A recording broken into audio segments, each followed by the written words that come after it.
आज मेरे भाई की नई नई शादी हुई थी। मेरी भाभी बहुत ही खूबसूरत थी। आज मेरी भाभी की सुहाग रात थी, तो मैं भाभी को छोड़ने के लिए इसके कमरे में लेकर जा रही थी। मेरी भाभी बहुत ज्यादा घबरा रही थी। जैसे ही मैं इसको लेकर कमरे में पहुंची और इसको सुहाग रात के लिए सजाई गई, बेड पर बिठाया, तो मैंने देखा कि आज मेरे भाई की शादी है। मेरी भाभी बहुत ही खूबसूरत है।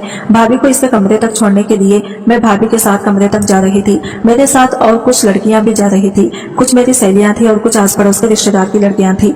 भाभी को सजे सजाए बेड पर बिठा दिया। बहुत ही खूबसूरत तरीके से हमने बेड को सजाया था। पूरे बेड पर फूलों की पत्तियां बिखरी हुई थी। मैंने महसूस किया कि जैसे भाभी मुझसे कुछ कहना चाहती है। वो खुली आंखों में मुझे इशारा कर रही थी। मुझे बहुत ज्यादा हैरत हुई, क्योंकि भाभी की और मेरी पहले से कोई जान पहचान नहीं थी और ना ही कोई दोस्ती थी। फिर भला भाभी मुझसे क्या कहना चाहती है। भाभी तो अपनी ननद से बात करना भी पसंद नहीं करती, और मेरी भाभी थी कि अपनी शादी की पहली रात में ही मुझे अपना कुछ राज बताना चाहती थी। मुझे बहुत ज्यादा खुशी मिली। मैंने सारी लड़कियों को कमरे से बाहर भेज दिया और भाभी के पास आकर बैठ गई, और मैंने मुस्कुराते हुए अपने भाभी से पूछा, भाभी क्या बात है, आप मुझसे क्या कहना चाहती हैं। मेरी भाभी बात सुनते ही धाड़े मार मार कर रोने लगी। इनकी आंखों से आंसू बहने लगे। भाभी को रोता हुआ देखकर मैं बहुत ज्यादा घबरा रही थी। मैंने कहा, भाभी आप क्यों रो रही हो, आखिर बात क्या है। भाभी रोती रोती बोली, मुझे अकेला छोड़कर मत जाना, अकेले इस कमरे में मैं मर जाऊंगी। मुझे बहुत ज्यादा हैरत हुई कि आखिर भाभी ऐसा क्यों बोल रही है। मैंने भाभी को दिलासा देते हुए कहा कि भाभी आप क्यों रो रही है, आप डरिए मत, ऐसा कुछ भी नहीं होगा। भाई आपको बहुत प्यार से रखेंगे, वो आपको किसी भी तरह का कोई नुकसान नहीं पहुंचाएंगे। मेरी बात सुनकर भाभी और जोर जोर से रोने लगी थी। अब तो मुझे भी भाभी के इस रवैये से डर लगने लगा था। फिर मैंने सोचा कि हर लड़की की जिंदगी में ऐसा ही होता है, भाई आ जाएंगे तो भाभी खुद ही ठीक हो जाएगी। मैं उठकर जाने लगी तो भाभी ने मेरे पैर पकड़ लिए। खुदा के लिए ऐसा मत करो, मैं मर जाऊंगी, मेरी जिंदगी में कुछ भी नहीं बचेगा और मैं बदनाम हो जाऊंगी। भाभी की बात सुनकर मैं बहुत ज्यादा हैरत से बोली, भाभी आपको क्या हुआ है और आपको क्यों बदनाम किया जाएगा। वो आपके शौहर है और मेरा भाई है, कोई जंगली जानवर नहीं है जो आपके साथ बुरा करेंगे। वो बहुत प्यार करने वाले इंसान है। तभी मुझे अपने भाई के कमरे में किसी और की मौजूदगी का एहसास हुआ। मैंने नजर घुमाकर देखा तो मेरे पापा खड़े थे।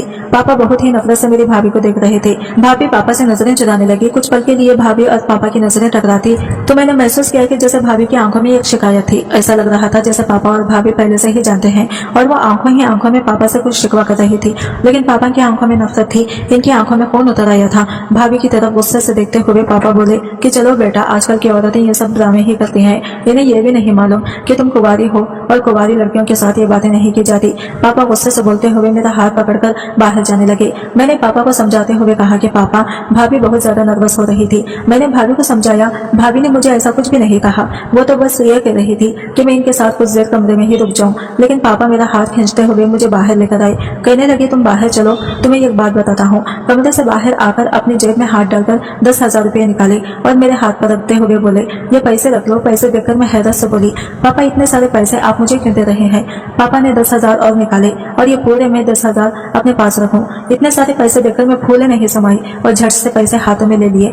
पापा फिर बोले, लेकिन बेटा तुम्हें मेरी एक बात माननी होगी। मैं अक्सर से ये बात बोली, पापा ऐसी कौन सी बात है, मैं तो आपकी सारी बातें मानती हूँ। पापा बोले कि बस मेरी एक बात मानना कि आज से तुम्हारी भाभी चाहे कितना भी रोए, चीखे चिल्लाए, लेकिन तुम इसके पास नहीं जाओगी, इसकी बात पर ध्यान नहीं दोगी। वो शादीशुदा औरत है, अपना मसला वो खुद सुलझा लेगी, तुम्हें इसके मामले में पड़ने की कोई जरूरत नहीं है। अच्छा ऐसा करो, अब तुम जाओ यहाँ से। बाबा की बातें सुनकर मैंने हाँ में सर हिला दिया और वहां से जाने लगी। मैंने सोचा पापा मेरे साथ ही आएंगे, लेकिन ये देखकर मुझे हैरत हुई कि पापा तो वहीं खड़े थे। जाते जाते मैंने मुड़कर देखा तो पापा भाभी के कमरे की तरफ जा रहे थे। मुझे बहुत हैरत हुई कि मुझे भाभी के कमरे से निकाल कर खुद भाई के कमरे में जा रहे हैं। मुझे बहुत गुस्सा आया और इस गुस्से में मैं मामा के कमरे में आ गई। मुझे गुस्से में देखकर मामा ने पूछा कि क्या बात है नूर, तुम इतने गुस्से में क्यों हो। मामा का इतना पूछते ही मैंने सारी बातें मामा को बता दी कि पापा ने मुझे तो भाभी के कमरे से निकाल दिया और खुद ही भाभी के कमरे में चले गए हैं। भला ये क्या बात हुई। मेरी बात सुनकर मामा के चेहरे पर एक रंग आया और एक रंग चला गया।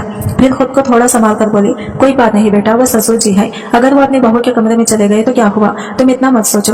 मैंने महसूस किया कि जैसे मामा परेशान तो है, लेकिन अपनी परेशानी को छुपा रही है। फिर मामा मुझसे बोली, नूर ऐसा करो, अब तुम अपने कमरे में जाओ और सो जाओ, बहुत रात हो गई है। मैं मामा की बातों से मुतमईन नहीं हुई थी। जो बात मेरे दिल में बैठ गई थी वो निकाल ना सकी। आखिर पापा मुझे भाभी के कमरे से निकालकर खुद भाभी के कमरे में क्यों गए हैं, ऐसी सोच ने मुझे उलझाए रखा। मैं कमरे में आ गई और सोने की कोशिश करने लगी, लेकिन नींद मेरी आंखों में नहीं आ रही थी। भाभी का रोता हुआ चेहरा बार बार मेरी आंखों के सामने आ रहा था।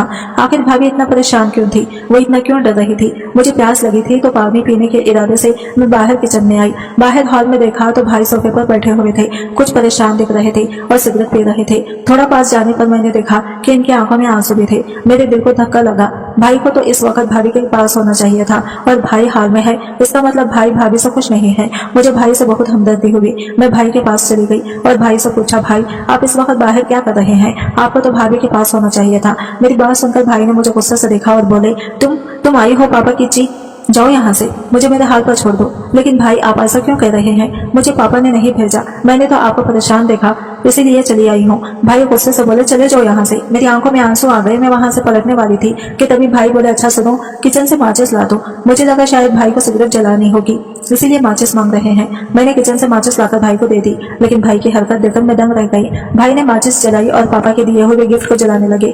पापा ने भाई को एक बहुत ही प्यारी सी शेरवानी गिफ्ट की थी शादी में पहनने के लिए और भाई वही शेरवानी जला रहे थे। मैं एकदम हक्का बक्का से रह गई थी। मैं जल्दी से आगे बढ़ी और आग को बुझाने की कोशिश करने लगी। आग को बुझाते बुझाते मैं बोली, भाई आप ये क्या कर रहे हैं? पापा ने इतने प्यार से आपको ये गिफ्ट किया है और आप इसे क्यों जला रहे हैं? तभी भाई अचानक गुस्से से बोले, चले जाओ यहाँ से, मुझसे कोई भी सवाल जवाब करने की जरूरत नहीं है, अभी के अभी मेरी आंखों के सामने से चली जाओ। भाई का गुस्सा देखकर मैं थर थर कांपने लगी और रोते हुए अपने कमरे में आ गई। पूरी रात मुझे नींद नहीं आई। कुछ 6 बजे जाकर मेरी आंख लगी, लेकिन सुबह 7 बजे मेरी आंख फिर से खुल गई थी। बाहर आई तो देखा पापा सोफे पर बैठे हुए थे। मुझे देखते ही बोले, मैं तो अपनी बहू के लिए नाश्ता बनाने जा रहा हूँ। असली बेटियां तो बहुएं होती हैं, बेटियां तो पराया धन होती हैं। पापा के पीछे पीछे मैं किचन में आई तो देखा पापा भाभी के लिए नाश्ता बना रहे थे। मुझे ये देखकर हैरत हुई कि पापा को भाभी की इतनी फिक्र क्यों है। मैं पापा से बोली, पापा आप भाभी के लिए नाश्ता क्यों बना रहे हैं और आपको भाभी की इतनी फिक्र क्यों हो रही है? मेरी बात सुनकर पापा बोले, वो मेरे बेटे की बीवी है, अगर मुझे इसकी फिक्र नहीं होगी तो किसकी होगी? तुम्हारी माँ तो वैसे ही जहर उगलती रहती है, क्या भरोसा नहीं बहू को नाश्ता बनाकर दे दिया ना दे।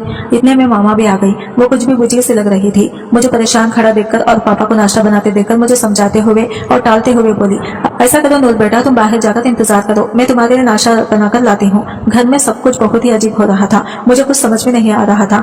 मेरे सर में हल्का हल्का सा दर्द भी होने लगा था। मैंने अपने दिमाग से सारी बातें निकालते हुए अपने सर को झटका और अपने कमरे की तरफ बढ़ने लगी कि तभी अपने कमरे से भाई और भाभी को निकलते हुए देखा।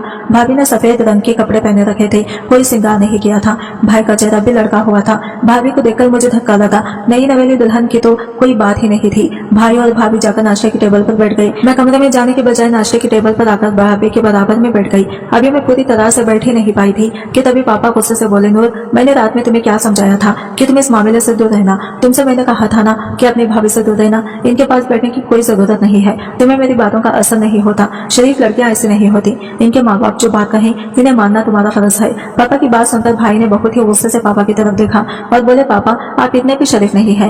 पापा ने भाई की बात तो सुनी लेकिन इसे अनसुना कर दिया। मैं उठी नहीं बैठी रही और नाश्ता करती रही। अभी नाश्ता करते हुए 10 मिनट ही हुए होंगे कि तभी बाहर दरवाजे पर किसी ने दस्तक दी। बाहर दरवाजे पर दस्तक का होना था। भाभी के चेहरे पर हवाएं उड़ने लगी। इनका चेहरा एकदम से सफेद पड़ गया था। दरवाजा खोलने के लिए भाई और पापा गए। पीछे पीछे भाभी भी चली गई। मैं भी इनके पीछे पीछे जाने ही वाली थी कि मामा ने मुझे रोक लिया और बोली, तुमसे तुम्हारे पापा ने क्या कहा था कि जबरदस्ती बड़ों के बीच में टांग अड़ाने की कोई जरूरत नहीं, यहीं पर बैठे रहो, नाश्ता करो और अपने कमरे में जाओ। पापा भैया और भाभी को बाहर गए। 15 मिनट हो चुके थे लेकिन वो अभी तक नहीं आए थे। पता नहीं इतनी देर तक क्या बातें हो रही थी। पता नहीं ये आने वाला इंसान कौन था। मामा चुपचाप बैठी नाश्ता कर रही थी जैसे इन्हें कोई फर्क ही नहीं पड़ता हो। अभी थोड़ी देर और गुजरी थी तभी मुझे भाभी की जोरदार चीखें सुनाई थी। मैं एकदम से उठकर बाहर की तरफ भागी कि तभी मामा ने मेरा हाथ पकड़ लिया और बोली, नूर तुम्हें एक बार में समझ नहीं आता, तुम्हें इस मामले से दूर रहना है। मैं परेशान ही हो गई और बोली, पता नहीं भाभी को क्या हो गया है, वो क्यों चीख रही है, हमें बाहर चलकर देखना चाहिए। मामा मेरी बातों का कोई जवाब नहीं दे रही थी, बस चुपचाप आंसू बहाए जा रही थी। मेरी चीखने चिल्लाने पर बस इतना बोली, नूर मैं कुछ नहीं कर सकती, मुझे अपने घर को बचाना है, इसे तोड़ना नहीं है, मैं मजबूर हूँ नूर, मैं कुछ नहीं कर सकती। पापा ने और भाई ने बाहर से दरवाजा लॉक लगा दिया था। मैं दरवाजे को जोर जोर से पीट रही थी लेकिन कोई दरवाजा नहीं खुल रहा था। भाभी की चीख अब और जोर से आने लगी थी। वो बार बार जोर जोर से चीख रही थी। 2-3 घंटे के बाद पापा ने दरवाजा खोला और तीनों अंदर आए। भाभी भी अपने कमरे की तरफ चली गई। मैं भाभी के साथ साथ इनके कमरे में जाने लगी तो पापा गुस्से से बोले, इस बेगैरत औरत के पास जाने की कोई जरूरत नहीं है। इस बार मैं भी जरा गुस्से से ही बोली थी, पापा आप ऐसा क्यों कर रहे हैं, आप भाभी को बेगैरत क्यों बोल रहे हैं। पापा ने मेरी बात का कोई जवाब नहीं दिया और अपने कमरे में चले गए। मैं गुस्से से बोली, इस घर में सुकून नाम की कोई चीज नहीं है, किसी को कुछ रहमाता ही नहीं है। यह कहते हुए मैं कमरे में आ गई लेकिन मुझे भैया भाभी की टेंशन हो रही थी और सबसे ज्यादा भाभी की टेंशन हो रही थी। सब घर में सब लोग लोग इधर उधर हो गए तो मैं चुपके से दबे पाऊं भाभी के कमरे की तरफ आई और भाभी से मिलकर पूछना चाहती थी कि आखिर भाभी इतना क्यों चीख रही थी। सुबह हमारे घर पर कौन आया था, लेकिन जब मैंने भाभी के दरवाजे को धक्का दिया तो वो अंदर से बंद था। मैंने कई बार चुपके से भाभी को आवाज लगाने की कोशिश की, लेकिन भाभी ने दरवाजा नहीं खोला। मैंने कान लगाकर सुनने की कोशिश की तो अंदर से भाभी की सुसुकने की आवाजें आ रही थी। मैं भाभी को दोबारा आवाज लगाने ही वाली थी कि हमारे बाहर वाले दरवाजे पर किसी ने दस्तक दी। मैं बाहर का दरवाजा खोलने गई तो देखा हमारे मोहल्ले की एक औरत खड़ी थी। इसके चेहरे पर मुस्कुराहट थी। मुझे देखकर बोली, नूर बेटा तुम्हारी मामा कहाँ है। मैं इस औरत को अंदर ले आई और इसे सोफे पर बिठाया और मामा को आवाज लगाई। मामा भी इसके पास आकर बैठ गई। इधर उधर की बातें करने के बाद फिर औरत ने पूछा, तुम्हारे घर में क्या बात हुई थी। तुम्हारी बहू की चीखने की बहुत सी आवाजें आ रही थी। भला ये कोई बात है, शादी को 2 दिन भी नहीं हुए और तुमने ये तमाशा शुरू कर दिए। इस औरत की बात सुनकर मामा बोली कि मैं इस मामले में कुछ नहीं कर सकती, ये मेरे शौहर का मामला है, वो खुद ही इसे सुलझा लेंगे। मामा की बात सुनकर वो औरत बोली, अरे बाजी ये क्या बात है, तुम्हारे शौहर का मामला कैसे हो गया, ये तो तुम्हारे बेटे का मामला है, तुम्हें भी इस मामले को कुछ सुलझाना चाहिए। मामा आगे नहीं बोली और चुपचाप उठकर अपने कमरे में चली गई। वो औरत भी मुंह बनाती हुई वापस अपने घर पे चली गई। मैं मामा के पीछे पीछे आई। कमरे में आकर देखा तो मामा बैठी रो रही थी।